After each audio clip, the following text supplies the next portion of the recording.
साल 2017 में भारत सरकार एक योजना लेकर आती है जिसे इलेक्टोरल बॉन्ड योजना नाम दिया गया। इस योजना को सरकार ने 29 जनवरी 2018 को कानूनन लागू कर दिया। यह कुछ और नहीं, चंदा देने वाली स्कीम थी।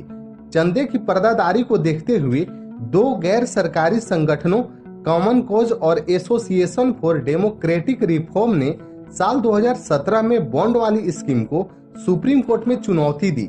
एक याचिका मार्क्सवादी कम्युनिस्ट पार्टी ने भी लगाई थी।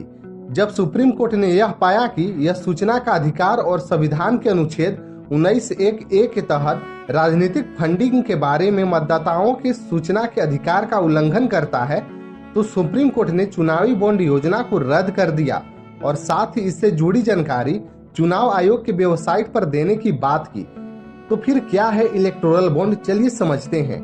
चुनावी बॉन्ड एक पैसे देने का साधन है जो व्यक्तियों और कंपनियों को अपनी पहचान उजागर किए बिना राजनीतिक दलों को दिया जा सकता है। इलेक्टोरल बॉन्ड के जरिए आप देश की किसी भी पॉलिटिकल पार्टी को चंदा दे सकते हैं। इसके लिए आपको बॉन्ड खरीदना होता है। ये बॉन्ड आप केवल सरकारी bank, state bank of India यानी SBI में ही खरीद सकते हैं। इलेक्टोरल बॉन्ड से यह भी सुविधा मिलती है कि किसने किस पार्टी को और कितना चंदा दिया, ये सब गुप्त होता है। पार्टी को भी नहीं पता चलता कि किसने उसे चंदा दिया है। हाँ, लेकिन SBI को इसकी जानकारी होती है। साथ ही ये बॉन्ड टैक्स के दायरे में नहीं आता, ना ही इस पर किसी तरह का ब्याज लिया जाता है। साथ ही ये भी माना जाता है कि अगर विपक्षी पार्टी को किसी से ज्यादा चंदा दे दिया तो सत्ता पक्ष उसको परेशान कर सकता है और इसका उल्टा भी हो सकता है। इसीलिए डोनर की जानकारी गुप्त रखने का फैसला लिया गया। अब अगर मान लीजिए कि कोई भी व्यक्ति या कंपनी इलेक्टोरल बॉन्ड के जरिए किसी पार्टी को पैसा दान करना चाहती है तो कैसे करेगी। मान लीजिए आपको किसी पॉलिटिकल पार्टी को 10,000 रुपए का चंदा देना है। इसके लिए आप SBI की किसी शाखा पर जाकर बताएंगे कि फलना पार्टी को 10,000 रुपए डोनेट करना चाहते हैं। इसके बाद आपको बैंक में 10,000 रुपए जमा करने होंगे और इसके बदले आपको 10,000 रुपए का बॉन्ड मिल जाएगा। यह बॉन्ड पॉलिटिकल पार्टी को मिलेगा। अब पार्टी के पास इस बॉन्ड को रिडीम करने के लिए केवल 15 दिन का समय मिलेगा। अगर पार्टी 15 दिन में बॉन्ड को रिडीम करती है तो बैंक में आपका जमा पैसा 10,000 रुपए उस पार्टी के खाते में चला जाएगा। अगर पार्टी 15 दिन में बॉन्ड का रिडीम्पशन नहीं करती तो आपका जमा पैसा प्राइम मिनिस्टर रिलीफ फंड को डोनेट कर दिया जाएगा।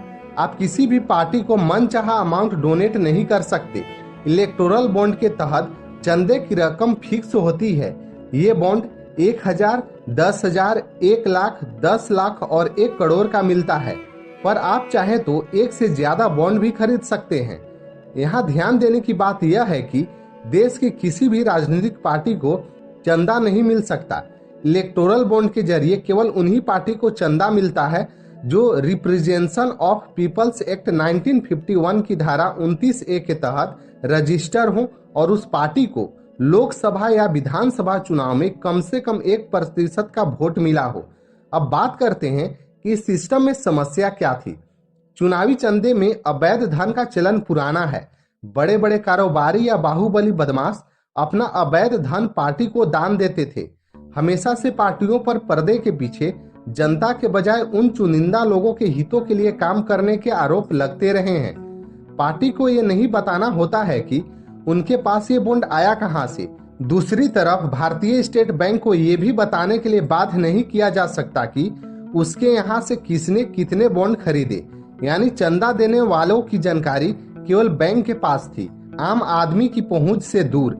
इस प्रावधान को कुछ एक चुनौतियां मिली, केस दायर हुए, मगर अंततः स्थिति यही रही कि इलेक्टोरल बॉन्ड सूचना के अधिकार यानी RTI के दायरे से बाहर थे।